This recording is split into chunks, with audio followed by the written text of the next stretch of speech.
Hello, this lesson is going to go over a future value of $1 and the most important concept of compounding interest. Before we could understand what to invest in, we have to understand how money works and how it compounds.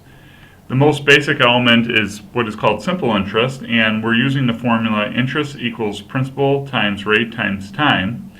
So we need those three components to calculate how much interest we earn on an investment. So the example I have here is you have $10,000 invested at 5% for 1 year and it's compounded annually. How much interest is earned?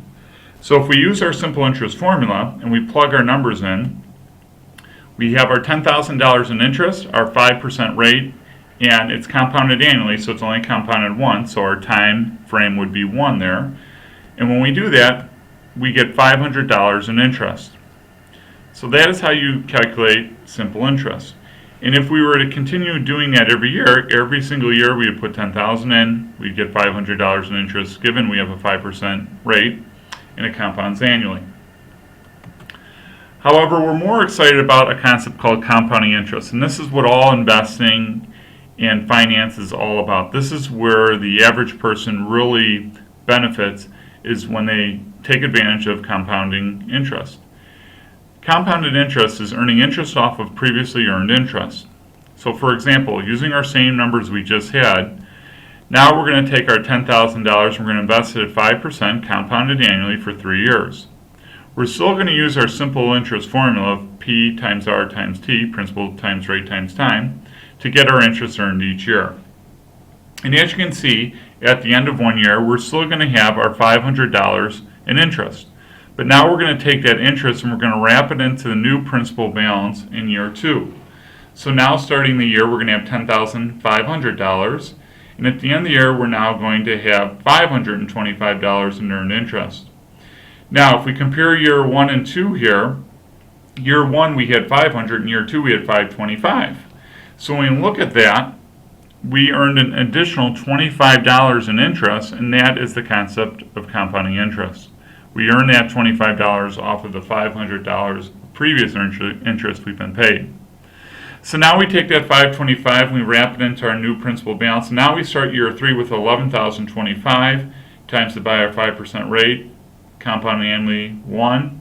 We get $551.25 in interest. So under compound interest over the 3 years, we're going to end up with $11,576.25.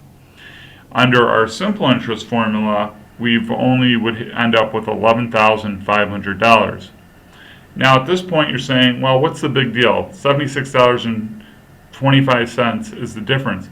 If we do this over a long period of time, which you're going to practice with the problems, you'll see how big these numbers will get, because when you use compounding interest, the numbers will grow exponentially. You're going to have exponential growth. So in the beginning, your curve, your slope will not be as steep, but as you move on in time, that slope will basically almost be going vertical because of exponential growth.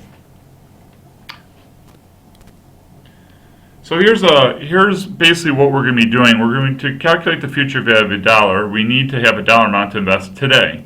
So it's a flat dollar amount. Whenever we see future value of $1, we're putting X amount of dollars today, and we need to know our interest rate, how long the investment is compounded, and for how long. And so once we have that information, we're going to use our calculator to calculate what that future dollar amount is going to be. So what we need is N is our basically number of periods at which we're compounding. So that would be years times how many compounds per year. So the scenario I just showed you, our years, our time frame was 3, so our N would have been 3. Our interest rate is whatever rate that we're using. We have present value, that's the amount we're investing today. Payment in the calculator is annuity payment. Right now we're not doing annuity. Annuity we'll get to in the next lesson. So right now we're going to leave our payment at 0. Future value is the amount that we're going to have in the future, so that's what we're solving for. And then the compounds per year is how many times we're compounding the investment per year. So those are the variables that we need in order to calculate our future value. All right, so here's the first problem for you to kind of practice with. You have $20,000 today and put it into an investment that earns 5% and is compounding annually. How much will you have in the end of 30 years? So let's go through our variables. Before we jump to the calculator, we really have to have a good understanding of the variables. So our n, remember our n is our number of periods that we're going here. So that's years times compounds per year, so it's 30 years. And since it's annually, it's 30 times 1. So it's only compounding once per year, and that's how we get our n of 30. Our interest rate is 5. When we put it into the calculator, make sure we put it in as 5, not 0.05. I know that's a little bit different from before, but the calculator knows when you put the number in its hole, it'll convert it into a decimal for you. The present value is $20,000. That's how much money we're putting into the investment today. There's no annuity here. Future value is what we're solving for. And then once again, our compounds per year is annual, so our CY would be 1. So we're going to take this information and go to the calculator. So now we're ready. I have my TI Nspire software here. It's a calculator that my students use. Some students use TI-83, some students use the financial calculators. So what we want to do to get to the financial piece, we just hit menu, we hit add calculator. And then once we do that, we're ready to go to Finance and Finance Solver. So once we're in, we're now ready to solve, and we're just going to plug our variables that we have over here into the calculator. So our n here is 30. Our interest rate is 5. Remember to put that in as a whole number. Our present value is 20,000. Our payment is 0 since we're not doing an annuity. Future value is what we're solving for. And then compounds per year is 1. And it says payment per year is 1. We're going to always just keep these the same just to keep it simple. All right, so now we have our information in the system, and now we can solve for the future value. So when we hit enter, it solves. So when we do that, when we start off with $20,000 and let it sit there for 30 years, at the end of 30 years, we're going to have $86,438.85 rounded. So what is going on? Why is it putting it in as negative?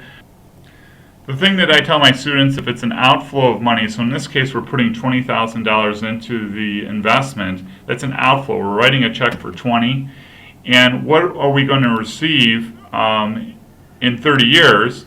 That is basically going to be a positive number, an inflow of money. So when we input the information, whenever we're writing the check as the investor, that outflow we put into the calculator as negative, and when we receive the money, it will come back as a positive number. Okay, so that's what we want to do. That's how simple it is to do these problems. And so there's the power of compounding interest. At $20,000, if we did simple interest, we'd be nowhere near that $86,000. But with compounding interest, it is definitely a great tool to use and to understand. All right, so now's the time you're going to practice some practice problems using future value of the dollar, and you want to work through those, and then we'll talk through those.